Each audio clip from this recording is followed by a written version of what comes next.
Assalamualaikum warahmatullahi wabarakatuh. Saya Ainun Nikmah dari kelas B4 PSR akan mempresentasikan hasil kerja dari kelompok kami yang berjudul Produk-produk Asuransi Syariah yang beranggotakan 1 Putri Kurniasari, Yoga Raunaka, dan saya sendiri.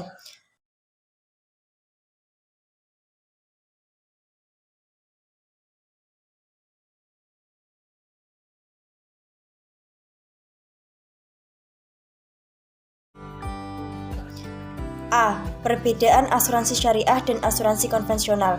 Tujuan utama dari perusahaan asuransi konvensional adalah murni bisnis. Seperti kebanyakan bisnis lain, tujuan tersebut adalah untuk mendapatkan profit yang besar. Hal ini terlihat dari dana yang diperoleh dari premi nasabah. Semuanya menjadi milik perusahaan. Sedangkan asuransi syariah tujuan utamanya yaitu mencari keuntungan untuk meningkatkan kesejahteraan dan perjuangan umat. Hal ini terlihat dari visi dan misi yang diemban oleh asuransi syariah, yaitu misi ibadah, misi akidah, dan misi keumatan. Perbedaan tujuan antara asuransi syariah dan asuransi konvensional akan berpengaruh kepada pelaksana usaha asuransi tersebut. Transaksi yang sama antara kedua asuransi tersebut bisa berbeda cara pengakuannya. Hal ini disebabkan karena adanya perbedaan tujuan yang harus dicapai oleh asuransi konvensional dan asuransi syariah. Prinsip asuransi konvensional dan asuransi syariah menurut Kitab Undang-Undang Hukum Dagang, asuransi konvensional memiliki 6 prinsip dasar yang digunakan, yaitu insurable interest, you must got, proximate cause, indemnity, subgression, dan contribution. Sedangkan prinsip yang dijadikan pegangan dalam akuntansi syariah adalah prinsip pertanggungjawaban atau akuntabilitas, keadilan, transparan, serta kejujuran. Apabila penerapan akuntansi tidak dilandasi dengan kejujuran dan transparansi, maka akan terjadi rekayasa dan kecurangan. Perbedaan asuransi konvensional dan asuransi syariah adalah pada asuransi syariah menggunakan cash basic, yaitu mengakui pendapatan dan beban saat kas sudah benar-benar dimiliki perusahaan. Sedangkan asuransi konvensional menggunakan accrual basic, yaitu mengakui ketika terjadinya suatu transaksi tanpa memperdulikan adanya aliran kas masuk ataupun aliran kas keluar. Selanjutnya akan disampaikan oleh teman saya. Selanjutnya adalah poin B, yaitu produk-produk asuransi syariah. Produk asuransi syariah dibagi menjadi 3, yaitu produk asuransi khusus, produk asuransi umum syariah, dan produk asuransi jiwa. Yang pertama, produk asuransi syariah khusus, yaitu produk asuransi yang hanya bisa dipasarkan di pasar tertentu, dan produk asuransi yang manfaatnya hanya bisa dilakukan oleh produk asuransi syariah. Produk yang hanya dipasarkan di pasar khusus yang dimaksud adalah produk asuransi perjalanan pada jamaah haji, jamaah umroh, serta produksi asuransi rencana ibadah. Sementara untuk asuransi dengan manfaat khusus adalah asuransi yang manfaatnya berupa wakaf, infak, atau bentuk amalan ibadah Islam yang lainnya. Produk asuransi khusus dibagi menjadi 2, yaitu asuransi haji dan umroh dan asuransi rencana ibadah. Produk asuransi haji dan umroh mempunyai manfaat perlindungan yang berat diterima oleh jamaah atau anggota, yaitu meliputi perawatan medis bagi jamaah yang sakit selama di luar negeri, kecelakaan yang terjadi selama melakukan perjalanan, meninggal dunia, kerusakan dan kehilangan barang bagasi jamaah, dan pemulangan jamaah medis darurat dan jamaah meninggal dunia, dan kegagalan berangkat dengan alasan yang telah diatur dalam perjanjian asuransi. Selanjutnya adalah asuransi rencana ibadah, yaitu produk asuransi yang diselaraskan dengan rencana peserta berkaitan dengan ibadah umroh atau haji. Selanjutnya yang kedua adalah produk asuransi umum syariah. Produk asuransi umum syariah adalah jenis asuransi yang memberikan manfaat berupa pergantian atas risiko yang menimpa suatu harta benda dalam hal terjadi kerusakan, kerugian, kehilangan, kebakaran, pencurian, dan sebagainya. Oleh karenanya, asuransi umum juga dikenal dengan sebutan asuransi kegiatan harta benda. Jenis produk asuransi umum dibuat berdasarkan jenis kerugiannya dan berdasarkan objek harta benda yang diasuransikan.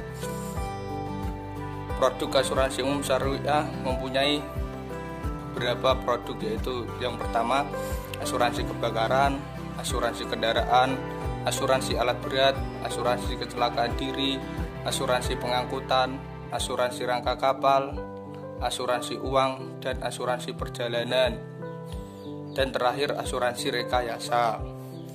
Asuransi kebakaran adalah produk asuransi yang memberikan manfaat terhadap objek berupa properti akibat mengalami kebakaran.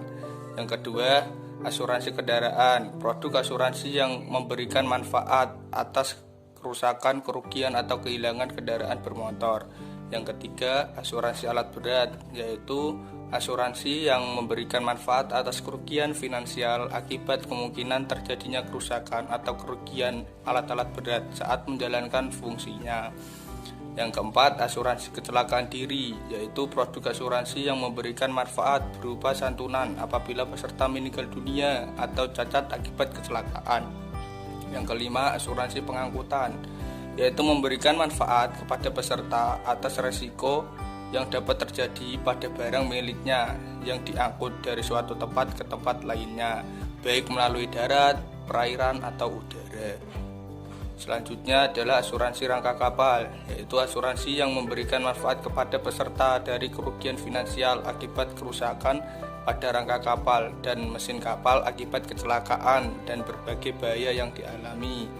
Selanjutnya asuransi uang, yaitu asuransi yang memberikan manfaat atas kerugian hilangnya uang yang disimpan dalam berangkas atau uang yang berada dalam pengiriman yang diakibatkan karena pencurian, perampokan, penipuan, atau tindakan jahat dan kekerasan lainnya.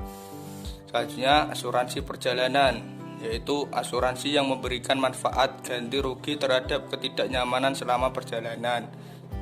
Dan terakhir asuransi rekayasa, yaitu produk asuransi yang memberikan manfaat atas risiko-risiko khusus yang berkaitan dengan risiko pembangunan, instalasi, dan sejenisnya yang berkaitan dengan aktivitas proyek maupun non-proyek. Selanjutnya yang ketiga yaitu produk asuransi jiwa. Berbeda halnya dengan asuransi umum yang objek utamanya adalah harta benda. Maka sesuai dengan nama yang mencakup ruang lingkup asuransi jiwa adalah seputar jiwa pribadi seseorang, meliputi kematian, kondisi menjadi kurang atau tidak produktif seperti akibat cacat tetap, sakit berat, atau kondisi fisik menjadi lemah karena usia terlalu tua atau lansia. Macam-macam asuransi jiwa yaitu yang pertama, asuransi jiwa berjangka. Asuransi jiwa berjangka adalah produk asuransi yang memberikan manfaat dengan nominal tertentu kepada penerima manfaat dalam jangka waktu tertentu atau terbatas yang telah disepakati oleh para pihak terkait di awal, misal 5 tahun atau 10 tahun. Yang kedua, asuransi jiwa seumur hidup, yaitu memberikan pertanggungan asuransi jiwa seumur hidup bagi tertanggung dan juga memiliki unsur tabungan.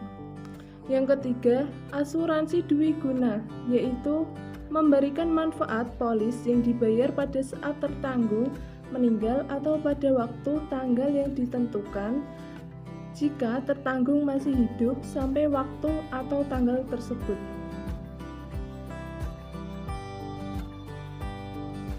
Selanjutnya C. Peluang inovasi terhadap produk asuransi syariah. Peluang dari bisnis asuransi syariah di Indonesia adalah keunggulan konsep asuransi syariah yang dapat memberikan peningkatan tuntutan fairness atau rasa keadilan dari masyarakat, meningkatnya kesadaran bermuamalah sesuai syariah, meningkatkan kebutuhan jasa asuransi karena perkembangan ekonomi. Asuransi syariah di Indonesia merupakan peluang bisnis yang prospektif karena seiring dengan perkembangan ke arah stabilitas politik dan ekonomi. Selanjutnya, beberapa faktor lain yang mencakup peluang dan mendukung prospek asuransi syariah adalah: yang pertama, keunggulan asuransi syariah dapat memenuhi peningkatan tuntutan rasa keadilan dari masyarakat. Yang kedua, jumlah berpenduduk beragama Islam di Indonesia lebih dari 180 juta orang. Yang ketiga, meningkatkan kesadaran bermuamalah sesuai syariah, tumbuh subur khususnya pada masyarakat menengah. Yang keempat, meningkatkan kebutuhan jasa asuransi karena perkembangan ekonomi umat. Yang kelima, tumbuhnya lembaga keuangan syariah atau LKS lainnya seperti perbankan syariah dan reksadana. Yang keenam, kebutuhan meningkatkan pendidikan anak. Sekian dari presentasi kelompok kami. Apabila ada kesalahan baik yang disengaja ataupun tidak, kelompok kami meminta maaf. Wassalamualaikum warahmatullahi wabarakatuh.